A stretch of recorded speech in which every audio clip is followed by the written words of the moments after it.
No one knows what the future holds, but if a new house is in your future, I can help from a safe distance.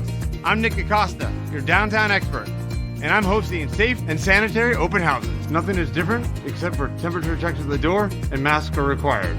But it still smells like there are fresh baked cookies in the oven. So come on by one of my safe and sanitary open houses, and I'll say welcome home from 6 feet away.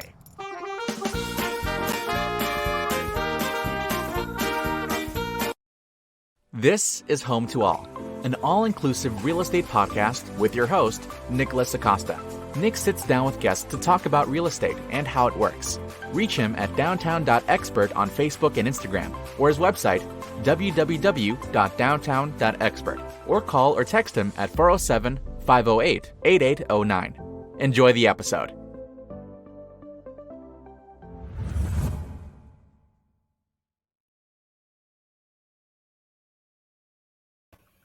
Good morning, everybody. This is Nick Acosta, your host, Home to All podcast.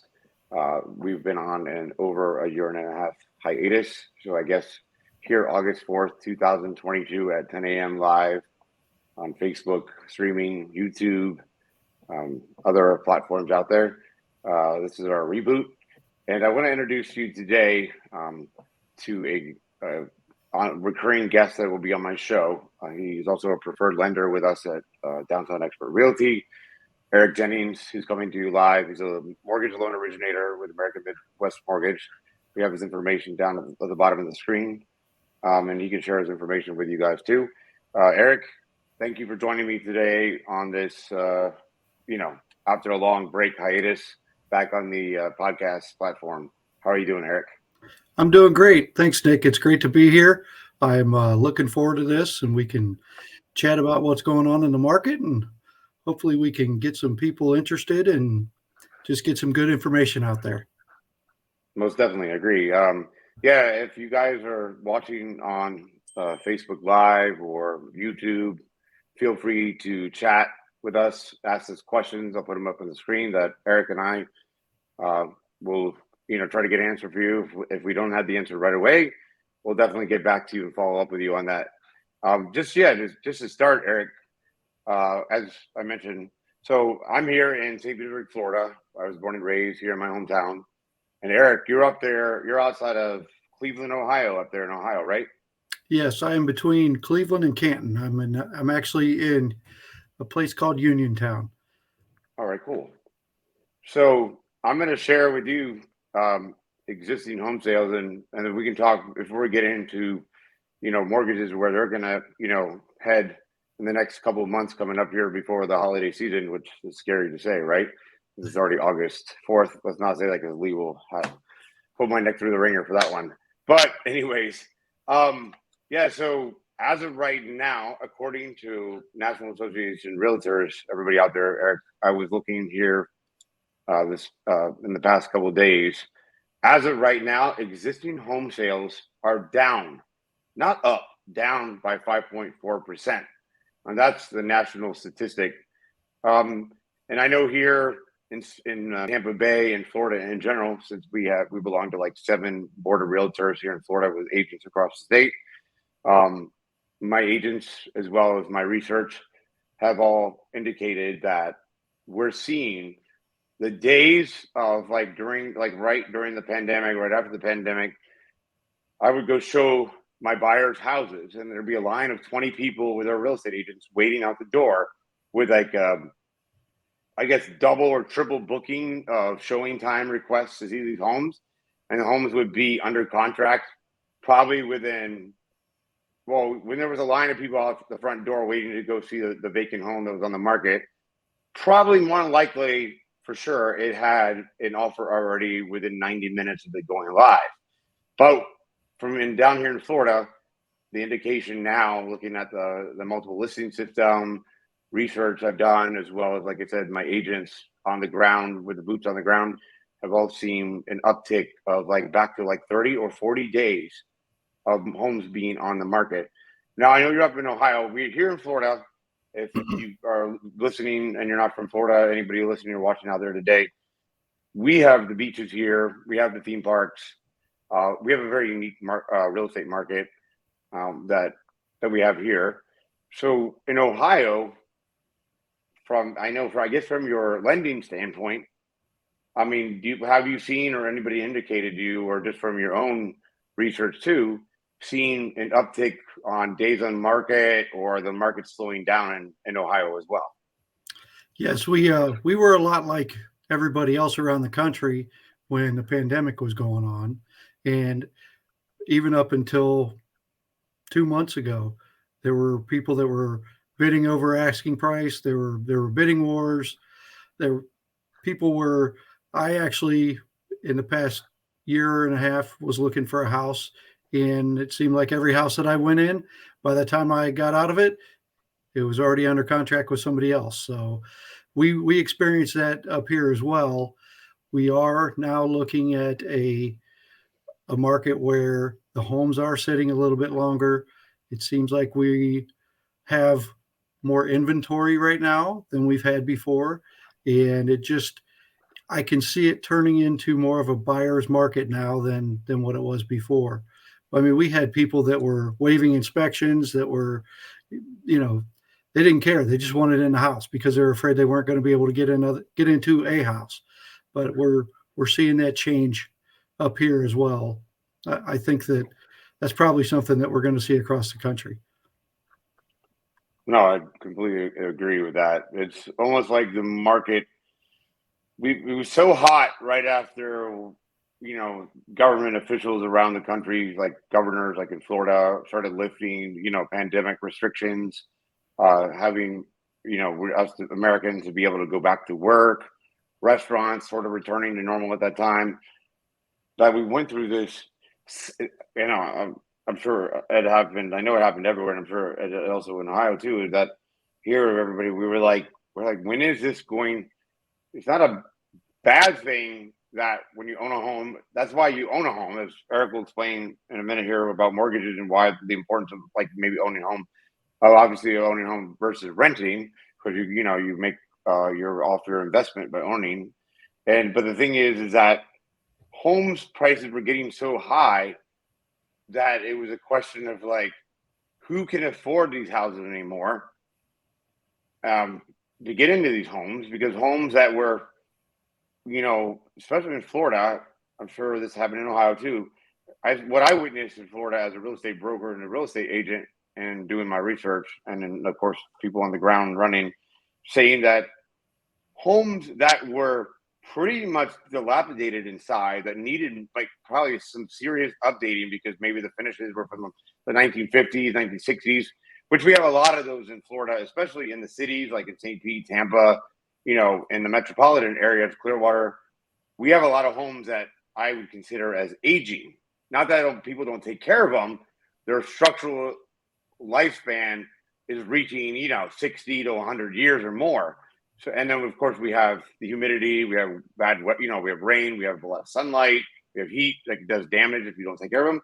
Homes that needed, basically, that were almost positively gut jobs, selling for way over what they were worth, whether it be, these were cash buyers. So the thing my question to you next, Eric, is, have you guys seen that? And how much, like, people always ask me, like, I've heard stories before, and correct me if I'm wrong, Eric, that if you go up, like, I don't know, is it true from what I've heard that if you if you had to buy something that's maybe $5,000, $10,000, a little bit more that you've spent on a purchase, does your mortgage go up like $50 a month? Or can you like clarify with me? I'm not a loan originator or a mortgage broker, so I can't answer that question. But this is rumors that I've heard from other lenders and also even real estate agents that have some experience in mortgage lending. How much more when a value of a home goes up and you have to spend more? Like, what is like the baseline? Just like an example, not an exact. I know things always vary because of credit scores and market conditions and all that. But what would be the impact on their monthly mortgage if they had to pay, let's say, $10,000 more over, like during the hype of the pandemic when people were fighting over homes? Well, obviously, you touched on it. It depends on credit score and rate, but a general rule of thumb is $100 for every 10,000. So and if the rates are higher, you're going to be closer to 150, 200 a month. I think that what you were talking about, we experienced a lot of what you're talking about. There were houses up here. We have a specialized area up here. It's a big, obviously, we don't have the water that you guys do, but we do have a chain of lakes close to where I live. And it got to the point where you couldn't buy a dilapidated cottage on that lake, just because for up here, that's pretty much our Florida. You couldn't buy a dilapidated cottage up here for less than $350,000. And I'm talking something that needed work and that also was probably 70, 80 years old. And one of the rules up here around that area is you're not allowed, because it's a historical, you're not allowed to knock anything down. You have to build around the existing house. So I've seen houses there that should have gone for, and I'm talking nice houses, should have gone for $300,000 or $400,000. They were going for close to $1 million, and people were paying it. So yes, we've seen that. Like I said, general rule of thumb is usually $100 for every 10,000, but that depends on what your rate is. Now, as the rates kept creeping up, even when the housing prices are dropping down, interest rates are going to price people out of being able to buy a home as well. So we're hoping that the government's going to get a handle on that as well. I think that the market it's going to be, obviously none of us can tell the future, but I think the market's going to look better for buyers. It already is. But I don't know if that answered your question or not. I know I went off on a tangent there. No, that's perfect. No, that's exactly what I was asking. Yeah, I agree. So what you're saying then, Eric, and then for our listeners too. So let's just an example. There's only an example for our listeners in the video. This is not a real scenario. Say, and speaking of which, real quick, not to get up on a tangent too, I was going to say that I saw in Florida in the Key West area, I think it was talking about historic properties. It was something, I don't think it was on the water. It was like a 1 bedroom, 1 bath, efficiency type house, probably that's over 100 years old, or it was like a shotgun single family home, or one room, with everything in it.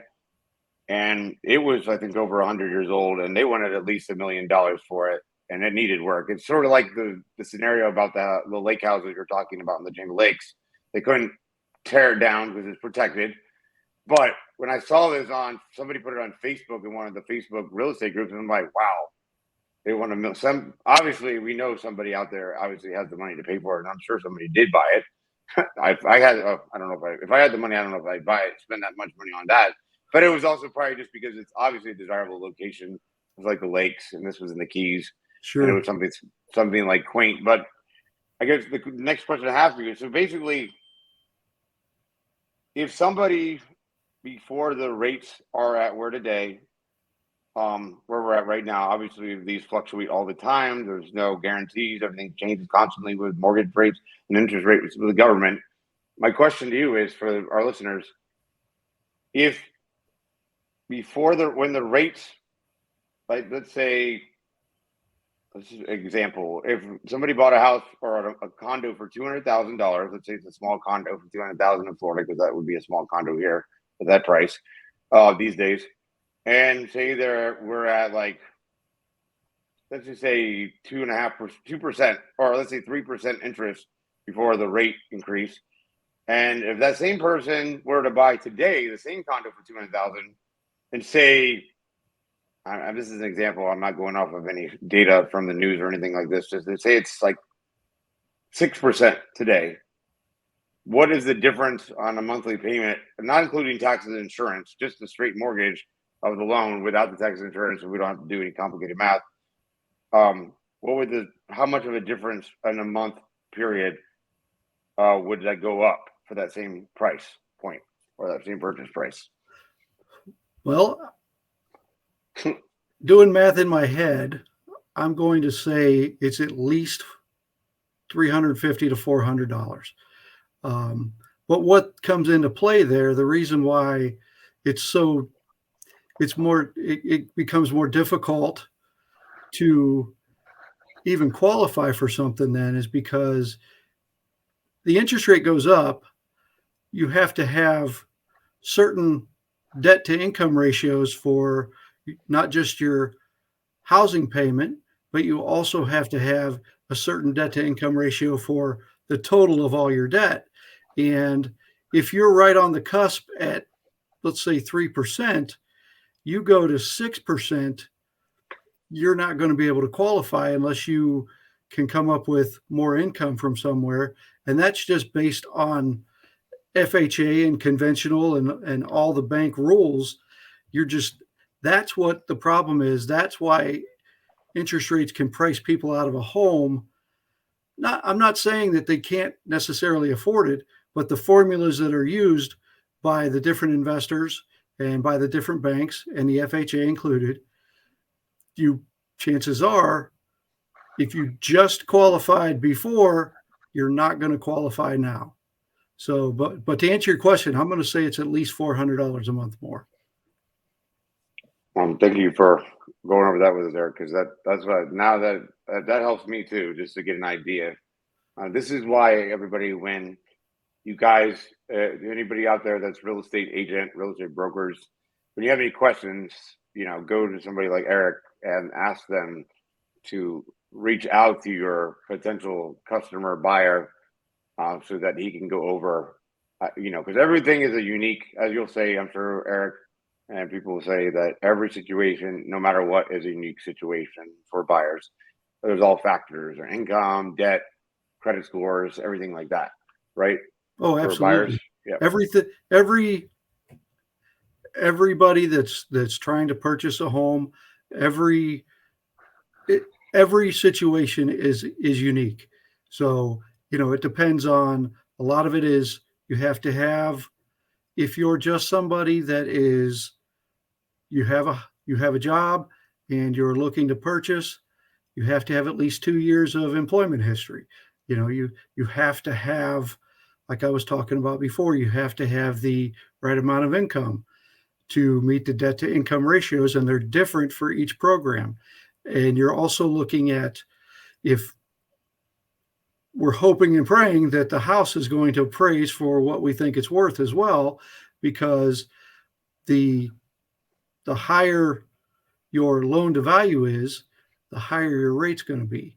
The lower your loan to value is, the chances are that your rate's going to be a little better, but it's also going to look better to the underwriters that you're financing a house that's, anything that's under 80%, you do not have to pay. Conventionally, you do not have to pay mortgage insurance on. And mortgage insurance can cost a couple $100 a month, depending on size of the loan. Now, with FHA, it's a little different. FHA, you have to pay PMI, I believe it's MIP, with FHA for at least 11 years, no matter what your loan to value is. So there are different ways for people to look at how to qualify, but I really, with these rates going up, that's why it's pricing some people out of being able to buy a home. It's just they're so close with income, with everybody having been out of work or things being slow because of COVID. It's difficult. But what I can say, the best thing that you can do is get an idea of what your credit score is, look to see what you can do to raise your credit score. There are different ways to do that. I can tell you this much. The rule of thumb is to keep your credit cards under 30% of your total usage. If you can keep them under 10%, that's phenomenal. But if you have credit cards or any kind of revolving debt that is close to what the limit was, paying those down is really going to help your score to go up. And also, I don't know if people realize this or not. When you have, say you have a HELOC on your home, well, when you qualify, the underwriters look at, let's say your HELOC is $50,000 and you only have $10,000 that you've drawn from it. An underwriter is going to look at, now this is unless you're paying the HELOC off, but an underwriter is going to look at, hey, this person they still have an available $40,000 that they can pull out.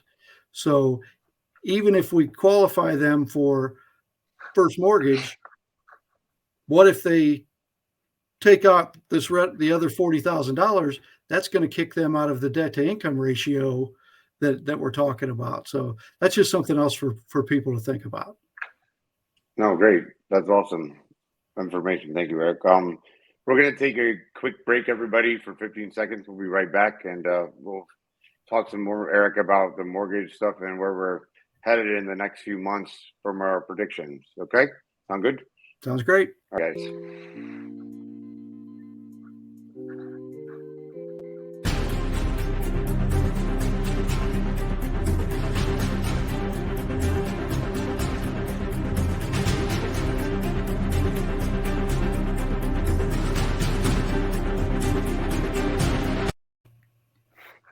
All right, everybody. Thank you guys for continuing to watch and listen to us on the Home to All podcast. As I was mentioning before the break to Eric, so with that in mind, I'm very grateful that I get to have you on the show as a weekly guest here to talk about market trends, mortgages, and we can always talk about other stuff that's related to real estate. That's like, other things, economic impact and, things like that too, which would be cool. So I have a prediction, but I wanted to hear on your side from the loan originator mortgage side. I mean, obviously everybody listening or watching, or this is, just predictions. There's no hard numbers or there's no guarantees. Just making that disclaimer. Where do you see maybe by November or December? I mean, I know that mortgage rates and the government doing interest rate increases or decreases is a day-to-day thing. But my question is where do you see like November, December, where we might land in terms of maybe mortgage applications? You think we're going to see an increase by the end of the year versus a decrease like we're seeing right now? I believe towards the end of the year, just from what we're seeing, we are going to see an increase in mortgage applications. The biggest reason I think that is because the market is kind of flattened out a little bit. And I think that with the inventory up, that people are going to look at, okay, I don't have to compete with 40 other buyers. I don't have to bid well over the asking price. I think once people realize that the market is returning a little bit more to normal, that we are going to see an increase in applications. And I think that the market is strong. I just think that we're going through, it's a time that we've not seen before. And I think that, I hear a lot of people, oh, wow, this is going to turn into 2008. This is going to be a meltdown. People need to understand that will not happen. And the reason that will not happen is because back then you could get a loan, pretty much sign your name. You didn't have to there were no income, no assets, no anything. You could just pretty much sign your name and you were getting a loan. Those loans don't exist anymore. There were so many changes that happened after the meltdown. It is much more difficult to get a mortgage. I'm not saying it's impossible. There are more stringent rules when it comes to qualifying, and a lot has changed in the last 10 years in the mortgage industry, not just to protect against foreclosures and things like that, but to actually, to really protect a buyer, to inform them, to let them know, hey, this is where you're at, this is what you can afford, and there are stages that we have to go through to prove that a buyer can do those things. So I think that once people realize it's not going to be the meltdown that we had in 2008, and once people see that it is turning into a buyer's market, I think we are going to see towards I'm going to say towards October, November, that we are going to see more mortgage applications come across. Awesome. Yeah, no, for the real estate side, I agree with you on that 100%. What we're seeing is, I think, around October, November too, is what I'm predicting in my estimated prediction of this. I think when we were during this hype of the market, when we were saying about how 40, 50 offers competing with each other, in my 5 years as a licensed real estate agent and broker, I probably had my customers, we probably wrote more escalation clauses than I ever have in those 5 years.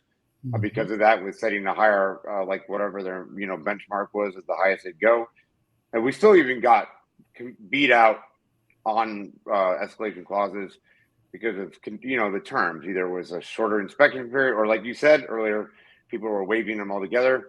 Just to say, as a disclaimer, as a real estate broker, and good ethical practice and moral practices, that I would, anybody out there, please, no matter what the market conditions are, whether it's overwhelming with too many people offering or slow, please never waive an inspection period whatsoever. It can be a very devastating thing. I'm sure there are a lot of people right now that are regretting it, that had rushed into buying homes out there. Please do not ever do that, because if you're a real estate broker or real estate agent, as a member, if you're a realtor with the National Association of Realtors and belong to a local board, there is not a rule about that, but under our, the ethics rules, there is an article out there about that says about best practices, that, would you want to let a family member go to just any surgeon to have back surgery or spinal surgery without looking into it first? Whereas like a house, I know this, my late father was a physician, so that's why I use the medical analogy.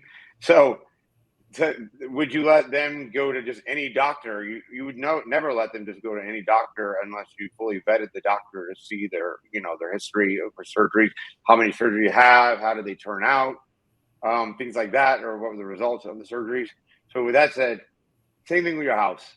Okay, even on new construction, that if you just had new construction, I've been in properties that were built by community builders and for homes and subdivisions, where we went to do a walkthrough, and the pipe in the wall, when they were testing the water upstairs in a bathtub, that the downstairs pipe burst and water flooded the entire first floor in a brand new construction home. And luckily, my buyers were in an inspection period, the due diligence period. You never want to run into those. You want to always check those things, electrical, especially. Obviously, if you're going to get insurance, you got a 4-point. But nonetheless, you always want to. And then me personally, yes, I had an inspection on the home that we live in. Thank goodness we had good insurance coverage. This doesn't always happen. They always will say pre-existing, where you had mold spores in the wall in half the house. Thank goodness for insurance to pay for that. But obviously that was something that, but there are ways to test for that now, where people don't have to tear walls out anymore to test for, increased humidity levels. That's what I would do. I'm going to do personally next time I buy another property, because of my experience with this. But nonetheless, yeah, I'd say October, November, there's going to be an uptick of buyers. I think what's happening, Eric, and then everybody listening to us today, is that during that hype, where people were trying to outbid each other and fight over stuff, waive inspections, get shorter closing days to closing, that I had a lot of buyers I was working with, leads that I worked with, that literally became burnt out, because we went in, we did escalation clauses, we went over asking, we did shorter inspection periods, we did shorter days to close if we could, and they were still getting BI, and they said, Nick, I'm going to take like 4 or 5 months off. You call me, well, I will get back to you, or reach out to me when the market settles, please, because I'm tired. They just got tired, obviously, of rejection. It was just rejection after rejection, because this was an unprecedented situation in the United States with what we were going through.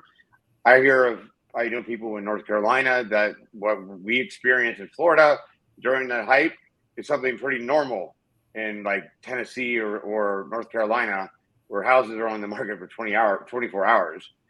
But in Florida, usually our average is 30 to 40 days. And if it's a luxury home, it could be up to a year on the market just because it needs the right type of buyer, the right type of loan for those properties. But I'd say October, November. And I think what's going to happen is that it's going to take October to November for people to start picking up on purchases and also listing, because right now I don't think that consumers really believe which state of the market we're in real estate. Are we in a buyer's market or seller's market?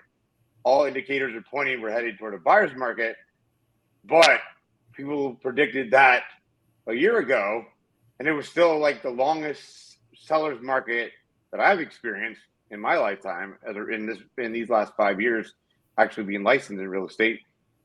This has been the longest time of being in the seller's market. So I think it's just people are going to have to like settle down, and then things will balance out again.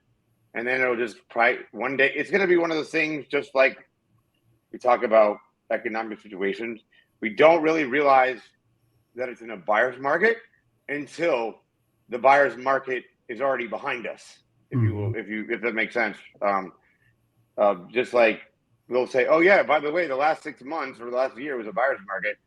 And then we could already at that point heading back into a seller's market. But I think for the time being, I think we are going to probably be, in my opinion, only in my opinion, a historic record buyer's market for an extended period of time, just like we experienced with the seller's market, because all those people that were in a hype during the seller's market it's going to be the opposite now. And then now we're going to have buyers getting excited and wanting to put offers in, because now there are going to be plenty of inventory or homes on the market to buy or offer on, versus before where there was less homes on the market. So, yep, sounds good, right? Do you agree with that? I agree with that. And there is something that I want to say. I think that part of the reason that it was such a seller's market, obviously we talked about COVID, we talked about, after the pandemic, but when we had rates that were in the 2s and the 3s, those were rates that have never, ever been seen in the history of mortgage rates. They weren't there. And I think probably this is what I want to say. I don't believe in our lifetime we're ever going to see rates that low again. I also want to say that historically speaking, if you look in the 80s, interest rates were 12, 14, 18%. So even if we land at, say, 5.5 or 6, even at 7%, historically speaking, those aren't terrible rates. I believe that so many people for so long saw these 2 and 3s, and everybody is thinking, wow, I'm doubled now. I can't force myself to do that. But if you think about it and you do any research, it's still a good rate. And it's not something that's going to, I don't believe that it's going to go, I think it's going to fluctuate. I think it's going to go up and down, but I think we're going to average right around 5.75% to 6%. And I think once people get it in their head that the rates that we had during this seller's market, they're just not going to come back. If they do come back, it's going to be a long time before they do, because let's be honest, part of the reason that we're in the inflationary period that we're in right now has to do with interest rates being at 0 for so long. So this is something that needed to happen. It's just a shame that it's going to cause some people to you have to take a second job on to qualify income-wise, or it's bad. But at the same time, if you're renting, you're throwing your money out the window. And chances are, if you can afford the rent, you can buy something. So that's something that I think everybody needs to think about and everybody needs to look at. Obviously, people that are renting, sometimes they have some credit issues, but if you have a 12-month rental history and you can prove that, we can use that to help qualify somebody as well. But yes, I do agree with what you said about where the market's heading. I think that we are definitely getting to a point where once people see, and just like you said, once you see a buyer's market, it's already done. So I think people need to just start looking at just how many houses are becoming available. And that will give them an indicator of, okay, we're not going to be competing with crazy amounts of people anymore. And I think it's headed in the right direction. Most definitely, Eric. Well, I wanted to say thank you for being on the reboot and after the hiatus of the Home Dog podcast. I look forward to having you on the show every week, Eric. Eric Jennings with American Midwest Mortgage. I know your information's been on the screen the whole time. Did you want to go ahead and share with them your phone number to get how to reach you? Absolutely. My phone number is 330-309-4209. I am a loan officer with American Midwest Mortgage Company. And not only am I licensed in Ohio, but I am licensed in the state of Florida as well.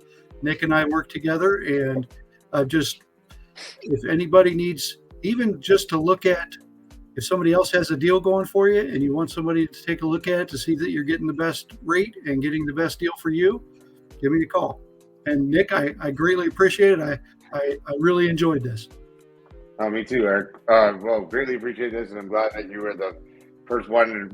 Eric and I will be looking for guests to join us. We can have a multi-panel discussion about real estate and lending. If you are in the business or related to the business, please reach out to me at Downtown Debt Expert, and we'd love to have you on the show so we can have a debate about economic futures in the country with real estate and mortgages. Thank you very much for listening to the Home to All podcast, coming to you live today from St. Petersburg, Florida. We're going to go enjoy the beautiful weather here, and the sun and the heat. And Eric, you have a great day, and stay safe. And everybody, thanks for listening.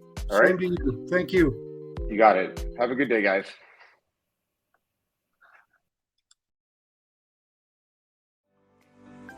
This has been Home to All, an all-inclusive real estate podcast. Find Nick on Facebook and Instagram at downtown.expert, and also his website, www.downtown.expert, or call or text him at 407-508-8809.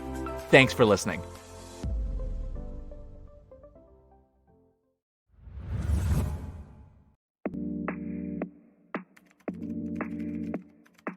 Don't spend hours or days looking for your new home. Let a downtown Central Florida expert guide you. I'm Nicholas Acosta, and I'm here to welcome you home. Being a Florida native, I know how exciting, stylish, and convenient the downtown lifestyle can be. From the nightlife scene in the heart of downtown to the natural beauty of Florida. I'm Nicholas Acosta, and I'm here to welcome you home.